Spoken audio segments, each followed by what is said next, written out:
Un beau matin. Il n'avait peur de personne, il n'avait peur de rien. Mais un matin, un beau matin, il croit voir quelque chose. Mais il dit, ce n'est rien. Et il avait raison, avec sa raison, sans nul doute. Ce n'était rien. Mais le matin, ce même matin, il croit entendre quelqu'un. Et il ouvrit la porte, et il la referma en disant personne. Et il avait raison, avec sa raison, sans nul doute. Il n'y avait personne. Mais soudain, il eut peur, et il comprit qu'il était seul, mais qu'il n'était pas tout seul. Et c'est alors qu'il vit rien, en personne, devant lui. Pour faire le portrait d'un oiseau. Peindre d'abord une cage, avec une porte ouverte. Peindre ensuite quelque chose de joli, quelque chose de simple, quelque chose de beau, quelque chose d'utile pour l'oiseau. Placer ensuite la toile contre un arbre, dans un jardin, dans un bois ou dans une forêt. Se cacher derrière l'arbre, sans rien dire, sans bouger.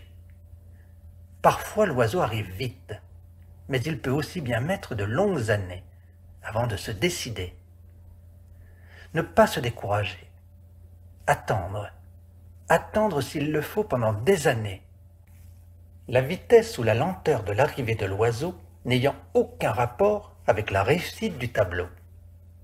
Quand l'oiseau arrive, s'il arrive, observez le plus profond silence. Attendre que l'oiseau entre dans la cage.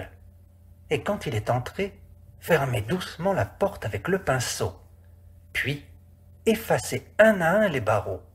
Et ayant soin de ne toucher aucune des plumes de l'oiseau, faire ensuite le portrait de l'arbre, en choisissant la plus belle de ses branches, pour l'oiseau. Peindre aussi le vert feuillage et la fraîcheur du vent, la poussière du soleil et le bruit des bêtes de l'herbe dans la chaleur de l'été. Et puis attendre que l'oiseau se décide à chanter. Si l'oiseau ne chante pas, c'est mauvais signe.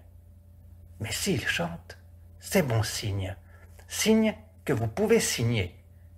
Alors, vous arrachez tout doucement une des plumes de l'oiseau et vous écrivez votre nom dans un coin du tableau. Page d'écriture. 2 et 2, 4. 4 et 4, 8. 8 et 8, 16. Répétez, dit le maître. 2 et 2, 4. 4 et 4, 8. 8 et 8 font 16. Mais voilà l'oiseau lyre qui passe dans le ciel. L'enfant le voit. L'enfant l'entend. L'enfant l'appelle. Sauve-moi, joue avec moi, oiseau.